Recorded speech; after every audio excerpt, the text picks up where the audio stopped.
أسألك يا من هو الله الذي لا إله إلا هو الرحمن الرحيم الملك القدوس السلام المؤمن المهيمن العزيز الجبار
القائل من يريد الله بخير يفقهه في الدين صلى الله وسلم عليه وعلى اله وصحبه وعلى سائر الانبياء والمرسلين وآل كل وصحبه وتابعين بإحسان الى يوم الدين. اما بعد فهذه رسالة مختصرة. Alhamdulillah, nashkur Allah subhanahu wa ta'ala, kita bersyukur kepada Allah subhanahu wa ta'ala yang mana di subuh kali ini kembali kita dipertemukan Allah subhanahu wa ta'ala di dalam masjid Mardatillah.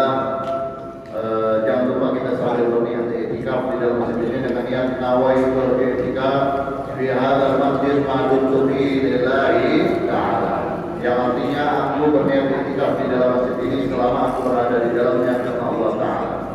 Ikhwan rahimakumullah, alhamdulillah Allah subhanahu wa ta'ala mempertemukan kita kembali setelah sebulan ya kurang lebih yang lalu di majelis kita setiap Sabtu subuh, insyaallah Sabtu pertama setiap bulan, dan kesempatan kali ini di Sabtu kali ini tanggal 3 Desember 2022. Alhamdulillah Allah mempertemukan kita kembali dalam keadaan sehat walafiat, dalam keadaan taufik dan hidayah dari Allah SWT, inayah dan kuat dari Allah SWT.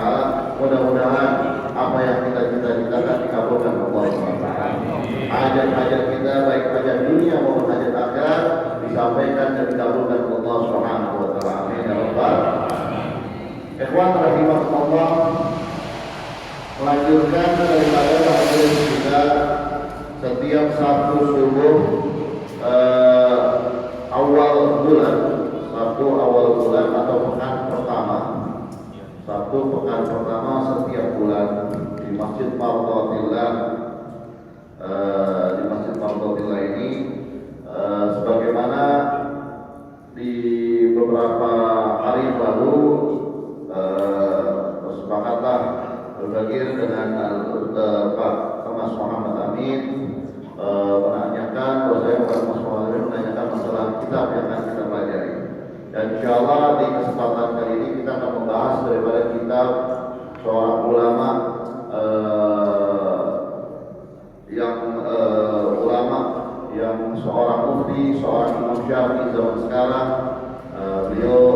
alhamdulillah masih dalam keadaan sehat walafiat di kota Madinah Munawwarah. Mudah-mudahan sehat walafiat, panjang umur, dijaga Allah SWT, dan kita mendapatkan berkah dari sebab beliau, ilmu beliau, baik di dunia maupun di akhirat. Amin ya rabbal alamin. Itu Al-Habib Zain bin Ibrahim Al-Ismail. Beliau mengarang kitab namanya Hidayatul Talibin. Hidayatul Talibin, penjelasan tentang hal-hal yang penting di dalam agama, atau penjelasan atau syarah daripada hadis Jibril. Hadis Jibril. Hadis Jibril ini adalah hadis yang diriwayatkan oleh Sayyidina Umar bin Khattab radhiyallahu anhu waktu beliau berada bersama Rasulullah SAW. Maka datanglah malaikat Jibril berwujud manusia menanyakan tentang perihal agama kepada Nabi Muhammad SAW. Baik itu apa itu Islam, apa itu iman, apa itu ihsan.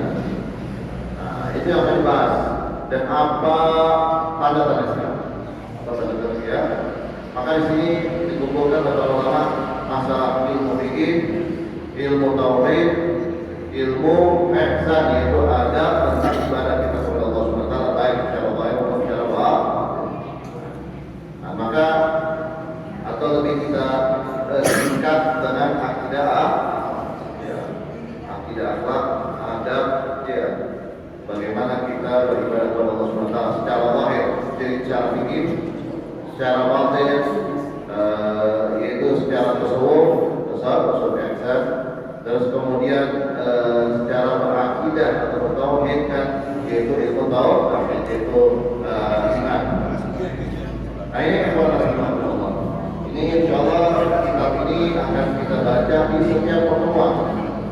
Setiap pertemuan di satu pekan pertama setiap bulan, insyaallah. Sampai akan kita tersebut. Mudah-mudahan kita diberikan taufik dan hidayah Allah SWT, bantuan dari Allah SWT, sehingga bisa istiqamah di dalam hadir majelis ini dan bisa mengajak juga yang lainnya. Mudah-mudahan tambah banyak yang hadir, tambah barakah majelisnya, ya, tambah banyaknya umat Nabi besar Muhammad SAW yang mengerti tentang agama, yang mudah-mudahan bisa menambah bangganya Nabi kepada kita, membuat bangganya Nabi kepada kita, dan cintanya Nabi kepada kita, dan kita cinta kepada Nabi Muhammad SAW. Maka dimulai juga kitab ini oleh pengarang kitab, yaitu Al-Habib Zain bin Ibrahim Al-Ismail. Hafizahullah Ta'ala wa ta'ala limayatih, dengan khutbatul kitab, kata pengantar atau kata sambutan atau kata pengantar tentang kitab ini. Apa maksud dan tujuan daripada kitab ini sebelum kita masuk daripada inti kitabnya. Maka kita bacakan Bismillahirrahmanirrahim. Beliau memulai dengan lafaz basmalah, yaitu kalimat Bismillahirrahmanirrahim. Kita sudah pernah bahas di pertemuan sebelumnya masalah Bismillahirrahmanirrahim. Bagaimana hukum basmalah, bagaimana apa pengertian basmalah, ya, bagaimana kita sudah jelaskan satu-satu ya masalah Bismillahirrahmanirrahim di pertemuan sebelumnya. Allah, maka kita mulai dengan Bismillahirrahmanirrahim. Bismillahirrahmanirrahim, yang artinya secara umum, secara global, secara garis besar kita mengerti bahwasanya artinya dengan nama Allah yang Maha Pengasih lagi Maha Penyayang. Itu secara umum, secara garis besar. Adapun secara tafsir, secara pretelan, secara detail, ya, maka arti Bismillahirrahmanirrahim, baknya, kalimat baknya al-ba' lil musahabah ma'atabaru, lil musahabah ma'atabaru, yaitu kebersamaan dan keberkahan. Kebersamaan dan keberkahan. Nah ini bisa kalau ini yang mudah-mudahan pertama bisa mencatat ya, bisa mencatat. Jadi buku panduannya Syarah Hadits Jibril. Buku panduannya kalau mau dicari ya mana Syarah Hadits Jibril. Banyak terjemahannya sekarang. Kali ini bahasa Arabnya, tapi terjemahannya banyak sekali. Di antaranya penerjemahnya Al-Habib Ustaz Muhammad bin Ahmad Fathah dari Bekasi. Ya, Ustaz Habib Muhammad bin Ahmad Fathah sebagai penerjemah. dari kitab ini dan perwakilan daripada murid beliau. Perwakilan daripada murid beliau untuk menerjemahkan kitab beliau. Nah ini, jadi enak langsung sanadnya jelas. Yaitu Al-Ustaz Habib Muhammad bin Ahmad Fatah di Kota Bekasi.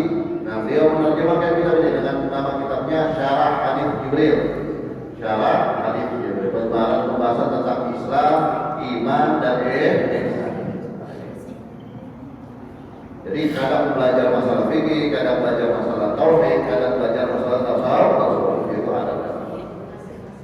Nah ini ikhwan rahimakumullah, bismillahirrahmanirrahim. Al-ba'il musahabah ma'tabarun, kebersamaan dan keberkahan. Jadi ingat di benak kita, di dalam hati kita bahwasanya kalimat kata atau huruf ba yang terkandung pada lafaz bismillahirrahmanirrahim, pada kalimat bismillahirrahmanirrahim itu ba-nya mengandung daripada arti kebersamaan dan keberkahan. Ya, kebersamaan dan keberkahan. Isim bismi itu isim mustaqul min as-sumu wa huwa al-ulu. Isim yaitu asal mulanya daripada sumu. Sumu artinya al-ulu, yaitu sesuatu yang tinggi. Nama sesuatu yang tinggi, dijunjung tinggi nama seseorang. Ya, makanya namanya bagus-bagus. Kata Nabi kita Muhammad SAW, apa? Innakum satud'auna yawmal qiyamati bi asma'ikum wa asma'abaikum fa'ahsinu asma'ikum. Sesungguhnya kalian akan dipanggil di hadapan Allah SWT di hari kiamat, di hadapan semua makhluk di hari kiamat itu dengan nama-nama kalian dan nama orang tua kalian. Maka perbaguslah nama-nama kalian. Jadi kita diperintahkan, disuruh untuk memperbagus nama. Jadi yang namanya kurang bagus bisa diganti namanya. Makanya banyak orang kadang diganti namanya. Di zaman dahulu juga zaman Nabi Muhammad SAW, mereka datang kepada Nabi Muhammad SAW yang namanya kurang bagus diganti dengan nama yang baik. Kalau sekarang gimana? Nggak apa-apa. Datang kepada ulama, datang kepada habaib, datang kepada ustaz, datang kepada kiai. Ya, untuk apa? Mengganti nama yang baik. Tapi gimana nanti di persuratan nama segala macam pertama cuma sekedar nama panggilan. Mudah-mudahan berubah juga. Yang nasibnya suram, ya insya Allah jadi terang. Ya, karena nama bukanlah apa arti sebuah nama. Tidak. Nama adalah persyaratan berdoa. Makanya kata Nabi, perbaguslah nama kalian. Perbaguslah nama kalian. Nanti kita akan dipanggil nama kita, nama orang tua kita tidak dapat orang tua yang jauh. Kalau namanya kurang bagus, malu kan? Ya. Nah, kan ada nama-nama bagus. Makanya sesuatu nama itu sesuatu yang dijunjung di hati. Makanya kalau namanya Muhammad jangan dipanggil Mak aja, namanya Muhammad. Ya. Ahmad. Ya. Dan khairul asma ma'hubib wa ma'hubib. Sebaik-baik nama yang depannya pakai Abdul, pakai Abdul. Ya. Depannya pakai Abdul seperti apa? Abdullah, Abdurrahman, Abdul Qadir. Ya, itu depannya pakai Abdul, yaitu hamba Allah SWT. Atau yang Abdul seperti apa? Muhammadun, Ahmad, ya, Muhammad, Ahmad, Hamid, Mahmud, ya, seperti itu.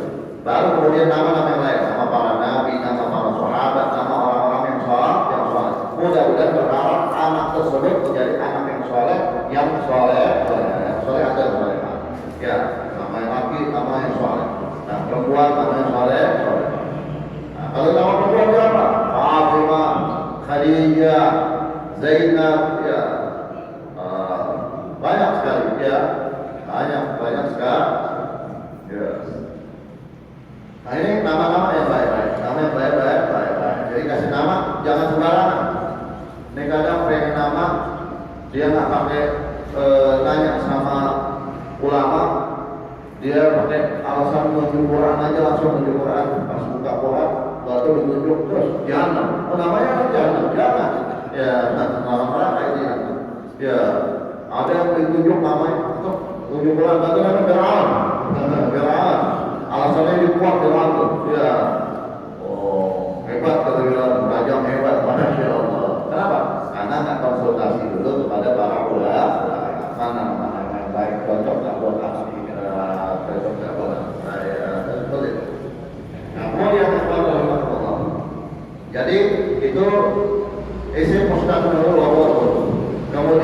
lafzul jalalah, lafaz yang agung, itu lafaz Allah. Lafaz Allah apa?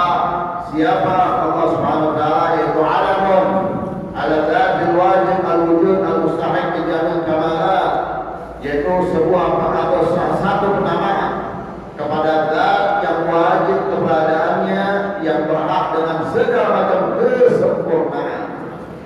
Nah, ini Allah Subhanahu wa taala.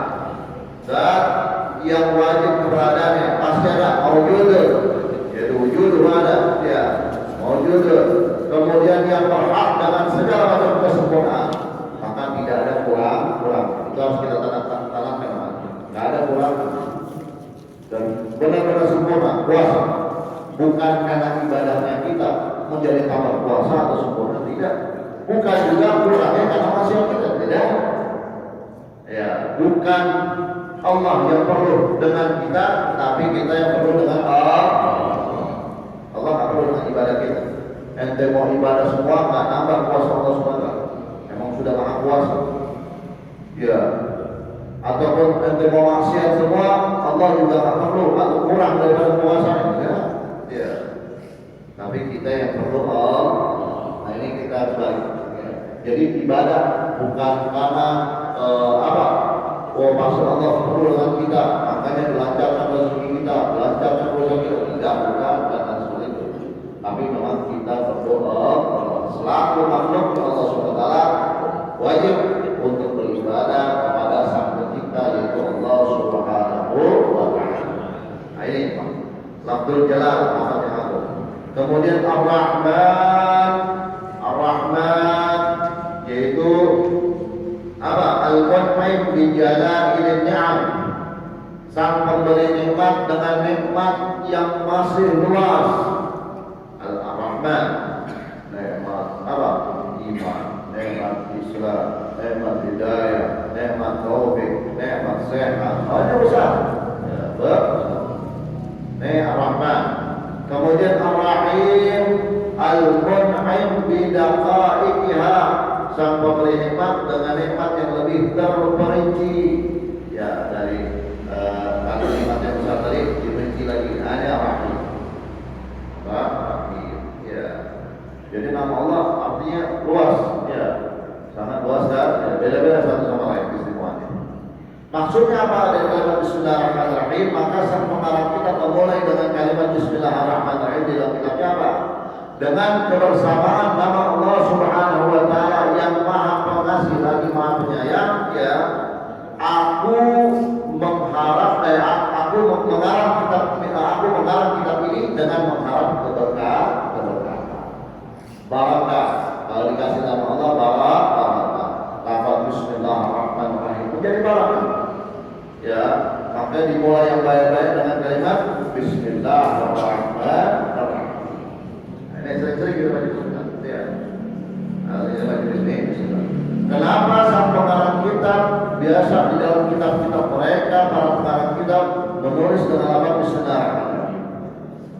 Yang pertama mengikuti Al-Quran Al-Karim. Al-Quran dimulai dengan lafaz Bismillahirrahmanirrahim. Kalimat Bismillah. Yang kedua karena mengikuti hadis Nabi kita Muhammad SAW, yaitu kullu apa? Setiap perihal yang dianggap penting oleh syariat, yang artinya setiap perihal yang dianggap penting oleh syariat tidak dimulai la yubda'u fi Bismillahirrahmanirrahim fa huwa afdal, wa fi riwayat aktsar wa fi riwayat ajdar. Ya, kullu amrin tibalik. Dalam hadisnya kullu amrin tibalik la yubda'u fi Bismillahirrahmanirrahim fa huwa afdal, wa fi riwayat aktsar wa fi riwayat ajdar. Ay qalilun wa naqsul. Setiap hal yang dianggap penting oleh syariat seperti mengarang kitab, berwudu dan yang lain-lainnya, ya, maka dan dianggap penting oleh syariat, kemudian tidak dimulai dengan Bismillahirrahmanirrahim, maka akan kurang dan akan sedikit dari segi keberkahan. Jadi biasa kan baca Bismillahirrahmanirrahim, ya. Terus kemudian hukum Bismillahirrahmanirrahim.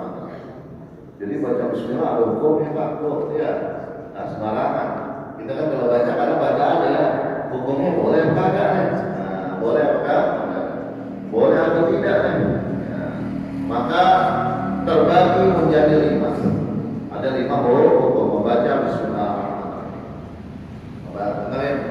Ya, yang bisa dicatat, yang bisa dihafalin, yang bisa didengarkan dan dengarkan. Jadi tahu daripada hukum membaca Bismillahirrahmanirrahim.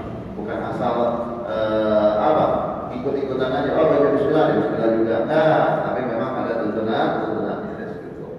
Yang pertama, ada kalanya membaca Bismillahirrahmanirrahim hukumnya wajib. Hukumnya wajib. Kapan membaca Bismillahirrahmanirrahim hukumnya wajib? Di dalam 2 keadaan. 2 contoh. Yang pertama, di dalam membaca suratul Fatihah waktu sholat di dalam mazhab Imam Syafi'i. Di dalam mazhab Imam Syafi'i radhiyallahu anhu, membaca Fatihah adalah rukun sholat. Di antara ayat Fatihah adalah Bismillahirrahmanirrahim. Maka siapa di dalam sholatnya tidak membaca Bismillahirrahmanirrahim, maka di dalam mazhab Imam Syafi'i tidak sah sholat. Kenapa? Karena ada 1 ayat yang dia tidak baca, yaitu di dalam surat Al-Fatihah. Itu ayat apa? Bismillahirrahmanirrahim. Walaupun di sebagian mazhab yang lain Bismillahirrahmanirrahim ada mengatakan pelengkap, ada mengatakan sunnah dan yang lain-lainnya, atau ayat mustaqilah, ayat sendiri. Tapi di dalam mazhab imam kita yaitu Imam Syafi'i radhiyallahu anhu, beliau berpendapat di dalam mazhabnya bahwasanya Bismillahirrahmanirrahim hukumnya wajib dibaca di waktu sholat tatkala membaca suratul Fatihah, karena termasuk ayat Fatihah. Jadi dari sini kita tahu nih, jangan ribut-ribut lagi. Kalau ada imam maju, ya baca Bismillahirrahmanirrahim, wah jangan ribut. Kita lihat dulu. Kalau mayoritas di situ mazhabnya Imam Syafi'i, maka mencari imam yang membaca Bismillahirrahmanirrahim. Jangan cari imam yang kelihatan pintarnya, hafal Qurannya, apa, tapi nggak tahu beda mazhabnya. Ya, nanti kasihan apa? Di dalam mazhab Imam Syafi'i nanti nggak sah kalau nggak dibaca Bismillahirrahmanirrahim. Karena ayat Fatihah, ya ayat ada ayat yang pertama, ya. Nah ini kita jelaskan. Ini wajib. Ya. Kemudian contoh yang kedua masih dalam keadaan hukum membaca Bismillahirrahmanirrahim hukumnya wajib, yaitu tatkala dinadarkan. Kita pengen ibadah apapun, pengen melaksanakan hal apapun, kalau dinadarkan maka menjadi wajib. Ya. Allah pengen puasa sunnah, bukan menjadi puasa sunnah lagi, maka menjadi wajib puasa. Karena nadar. Nadar pengen kurban, maka menjadi wajib. Nadar sholat berjamaah, maka menjadi wajib. Nadar membaca Bismillahirrahmanirrahim, maka menjadi wajib. Ini yang pertama, hukum yang pertama. Yang kedua, terkadang membaca Bismillahirrahmanirrahim atau kalimat basmalah, ya hukumnya sunnah. Kapan hukumnya sunnah atau mandub? Ya, dianjurkan atau disunahkan kapan?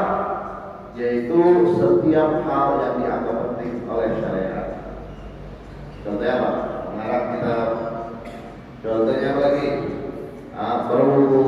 Ya, banyak hal yang dianggap penting oleh syariat, maka hukumnya sunnah kita membaca Bismillahirrahmanirrahim.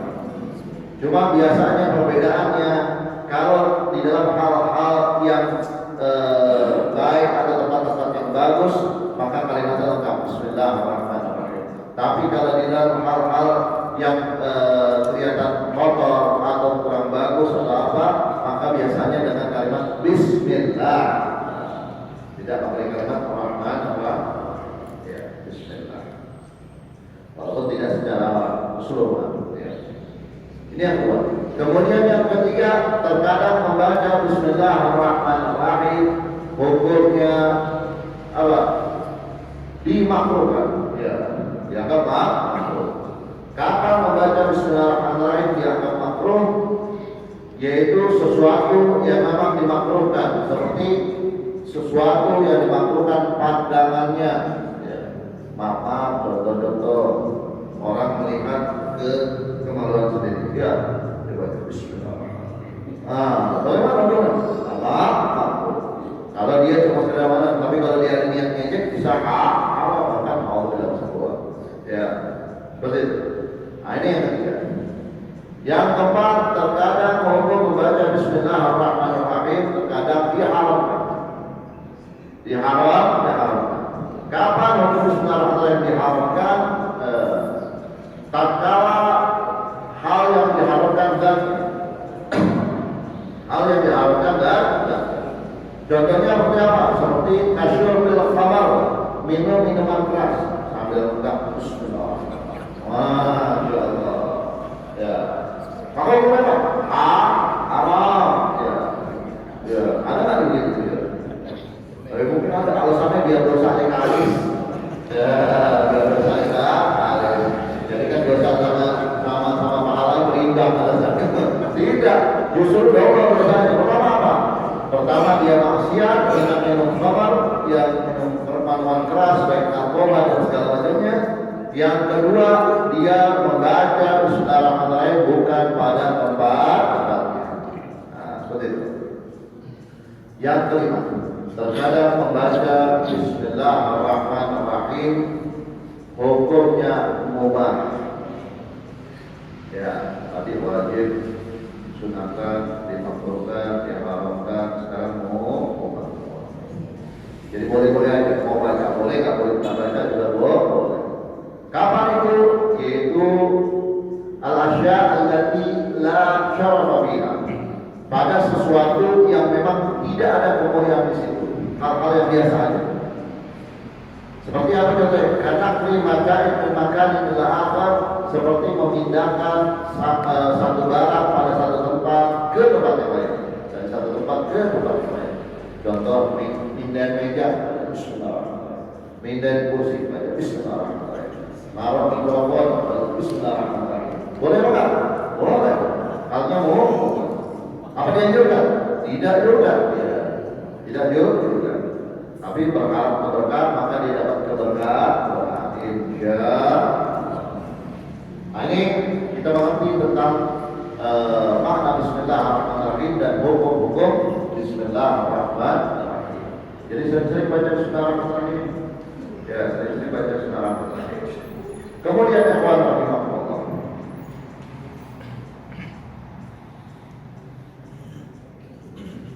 Kemudian ikhwan rahimahullah, ada satu cerita tentang Bismillahirrahmanirrahim. Diceritakan di dalam kitab An-Nawadir. Diceritakan di dalam kitab An-Nawadir bahwasanya ada seorang perempuan salehah, ibu yang salehah, perlu diamalkan ya, didengarkan dan diamalkan. Ada perempuan salehah, ya, punya suami toleh. Apa toleh? Lawan daripada soleh. Toleh bukan toleh begini toleh. Ya, bukan. Toleh itu artinya lawan daripada soleh. Ya. Nah, ini perempuan solehah, ada pernah punya suami toleh. Perempuan ini solehah, selalu membaca apa-apa, membaca Bismillahirrahmanirrahim. Sang suaminya tak senang istrinya baca Bismillahirrahmanirrahim. Dia bilang, ini lebih cinta Bismillah daripada abang, daripada saya sendiri, daripada suami sendiri. Ya, kamu lebih cinta dengan Bismillahirrahmanirrahim daripada saya sebagai suami. Oh, marah, cemburu sudah berapa? Ya. Akhirnya bagaimana? Akhirnya setelah itu dia coba, dia pengen tes. Dan dia pengen bikin jerah istrinya yang tidak lagi membaca Bismillahirrahmanirrahim. Maka dia pura-pura pergi. Sebelum pergi dia menitipkan uang, sekantong uang. Wahai istriku, aku mau menitipkan sekantong uang ini. Tolong disimpan baik-baik. Kau akan simpan di mana? Oh, saya akan tutup di selama lemari aja. Ya sudah di mana? Di gerobak ya, lemari lagi. Dia baca Bismillahirrahmanirrahim. Kemudian naruh baca Bismillahirrahmanirrahim. Tutup lagi baca Bismillahirrahmanirrahim. Oh, bawa istri. Nah, lepas dari kalimat Bismillahirrahmanirrahim. Akhirnya suaminya tahu, oh di lemari lagi situ. Nanti saya buat kapok coba ya. Akhirnya dia buat lagi. Di sini kembali lah seperti biasa pada kehidupannya, mungkin pekerjaan rumah. Kemudian suaminya hendak masuk ke dalam rumah. Dia masuk ke dalam rumah, membuka lemari tersebut, mengambil segala uang yang ada di laci, dibuang ke sumur. Dibuang ke sumur. Biar kapok tidak membaca niat tadi udah buang. Ini dijelaskan dalam kitab Tawad ya. Bisa dicek, bisa dicoba, bisa dilihat ya. Kemudian sudah dapat beberapa saat waktu dia mulai datang. Ya, Assalamualaikum. Waalaikumsalam. Wahai istriku, mana sekata uang yang aku titipkan padamu? Oh ada, masih ada lemari. Aku nggak ganggu, aku bilang nggak ganggu. Nah ini bagus ya. Seorang istri jangan buka-buka dompet suami. Ya, seorang istri jangan buka-buka lagi suami. Nggak boleh. Ya, yang diperbolehkan kalau sudah dikasih. Nah kalau belum dikasih masih milik suami. Paham? Ikhwan rahimahullah. Jadi ikhwan rahimahullah, akhirnya istrinya membaca Bismillahirrahmanirrahim. Waktu buka, istrinya nggak tahu. Kenapa ya? Bukan yang sengaja dia tahu, tidak, dia nggak tahu. Bismillahirrahmanirrahim. Dengan keistimewaan Bismillahirrahmanirrahim, Allah turunkan malaikat. Allah utus malaikat ya untuk ke sumur tadi mengambil sekantong uang dikembalikan ke laki yang ada di dalam malaikat. Serta ibunya Bismillahirrahmanirrahim. Ternyata ada. Ternyata istri nggak tahu ceritanya. Maka suami kaget sekali-kali. Baru ceritakan, dia sedih, dia nyesel, dia nangis. Akhirnya dia bertobat. Akhirnya keluarga tersebut terkenal dengan keluarga yang selalu membaca Bismillahirrahmanirrahim.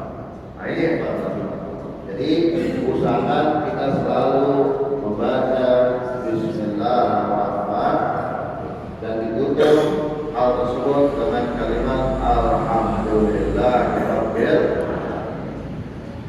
Kemudian apa? Masih menteri isyarat yang berapa ya?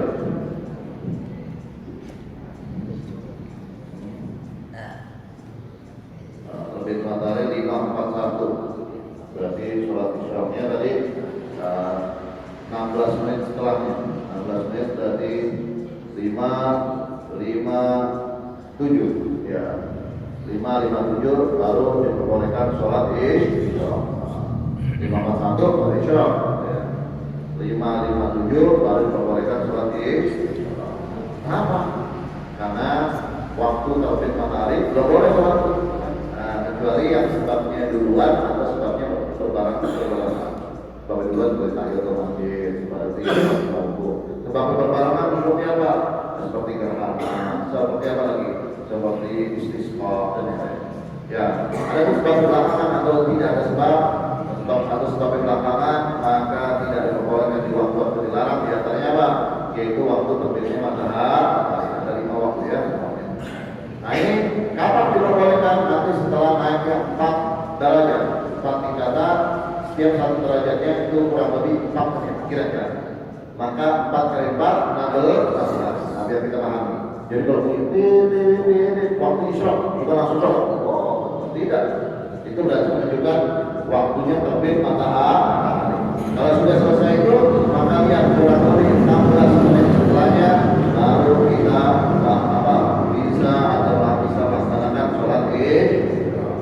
Nah ini yang biar kita paham. Ya, kita paham. Kita ada setiap jam insya Allah aja dan ya padahal belum tahu itu sebenarnya berapa. Ini 5:41. 5:41 maka diperbolehkan seorang setelahnya 16 menit itu 5:57 kira-kira 5:57. Kalau 7 itu kurang lebih jam 6. Nah, insya Allah sudah wajib. Ya.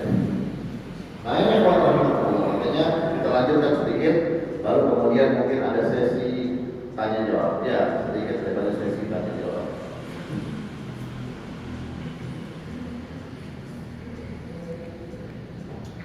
Kemudian Kemudian dilanjutkan sang pengarang kitab yaitu Al-Husain Muslim dan alhamdulillahirabbil alamin. Segala puji bagi Allah Subhanahu wa taala Tuhan semesta alam. Ya. Segala puji bagi Allah Tuhan semesta alam, baik manusia, jin serta malaikat Tuhan semesta alam. Ya. Nah ini segala puji bagi Allah. Jadi apa? Ya, pujian alhamdulillah al-thana bilisan al-jamil al-ikhtiyar ma'a jihad tafsir, yaitu pujian secara lisan dalam pujian-pujian yang bagus dengan pengagungan. Itu cara bahasa. Tapi alhamdulillah. Kalau alhamdulillah secara urban atau istilah pengetahuan maka adalah apa? Fi'l wa ta'zim qabih min haitsu qawluhu mun'iman al-'amal sesuatu perbuatan yang menunjukkan mengabarkan akan pengagungan sang pemberi nikmat. Alhamdulillah. Ya, jadi bermain-main ini habis maksiat. Alhamdulillah, alhamdulillah, boleh. Tapi itu menunjukkan pengagungan kepada sang pemberi nikmat Allah SWT. Ya, sebuah perbuatan yang mengabarkan pengagungan sang pemberi nikmat, ya, karena sudah memberi nikmat baik kepada orang yang memuji tadi atau kepada orang lain. Memuji dia jelas. Contohnya dia dapat nikmat, alhamdulillah. Atau saudaranya atau temannya dapat nikmat, dia bilang alhamdulillah, saya dapat nikmat. Alhamdulillah, alhamdulillah. Rabbil alamin, Tuhan semesta alam. Kemudian wa as'alullah subhanahu al-fath al-mubin wa kamal al-yaqin wa tafkir. Dan aku meminta kepada Allah Subhanahu wa taala, beliau berdoa, aku meminta kepada Allah Subhanahu wa taala al-fath al-mubin, keterbukaan yang menjadi jelas semuanya, ya. Wa kamal al-yaqin wa tafkir, dan kesempurnaan keyakinan. Kesempurnaan keyakinan kepada Allah Subhanahu wa taala. Qala wa asyhadu an la ilaha illallah wahdahu la syarika lah al-malikul haqqul mubin. Dan aku bersaksi bahwasanya tiada Tuhan selain Allah Subhanahu wa taala yang mana yang esa tiada sekutu baginya. Al-malikul haqqul mubin, yang penguasa, yang raja, yang menguasai al-haq, yang hak, al-mubin, yang menjelas, yang menjadi menjelas daripada yang sama-sama. Wa asyhadu anna Muhammadan abduhu wa rasuluhu as-sadiqul amin. Dan aku bersaksi dan secara yakin, maksud bersaksi ini bukan nanti dipelesetin sama orang. Oh emang kamu menyaksikan? Ada kan dalam begitu. Kamu bersaksi emang kamu menyaksikan? Maksud bersaksi, nah biar paham. Saking luasnya bahasa Arab sampai pengertiannya pun harus dijabar. Aku bersaksi maksudnya apa? Aku bersaksi berkeyakinan bahwasanya tiada Tuhan selain Allah Subhanahu wa taala, dan bahwasanya Nabi Muhammad SAW hamba Allah dan utusan Allah, as-sadiqul amin, yang jujur, yang benar, al-amin, yang terpercaya. Al-qail, yang mengatakan, Nabi pernah bersabda apa? May yuridillahu bi khairan yufaqihu fid. Barang siapa yang Allah inginkan kebaikan pada orang tersebut, diberikan kebaikan atau dijadikan orang baik, maka akan dimengertikan di dalam urusan agama. Jadi kalau kita, masya Allah, tambah ilmu, mengerti agama, bisa paham, bisa mengerti, bisa tambah yakin, bahwasanya kita diberikan kebaikan oleh Allah. Kita pengen dijadikan orang baik, tinggal kitanya mau atau tidak. Ya, mudah-mudahan kita termasuk daripada orang-orang yang baik. Amin. Jadi di dalam hadis tersebut cukup. Kalau andai kata tidak ada fadilah keutamaan lagi, atau tidak ada hadis lain yang menjelaskan tentang keutamaan orang mendapatkan ilmu, ya cukup dengan hadis ini sudah cukup. Ya, cukup. Apa? Man yuridillahu bi khairin yufaqihu fid. Barang siapa yang Allah inginkan pada dirinya kebaikan, maka akan dimengertikan di dalam urusan agama. mengerti ilmu agama. Ya, bagaimana tata cara ibadah kepada Allah, bagaimana tata cara bertauhid kepada Allah SWT, bagaimana tata cara dia beribadah menyembah Allah Subhanahu wa Ta'ala. Nah, ini berarti kita ingin dijadikan orang baik. Mudah-mudahan kita masuk orang baik. Amin. Kemudian Allah dilanjutkan kembali. Dan sallallahu wasallam alaihi wa ala alihi wasallam. Allah Subhanahu wa taala berfirman, Allah selalu melimpahkan salawat serta salamnya kepada Nabi Muhammad SAW beserta keluarga beliau dan para sahabat. Ya,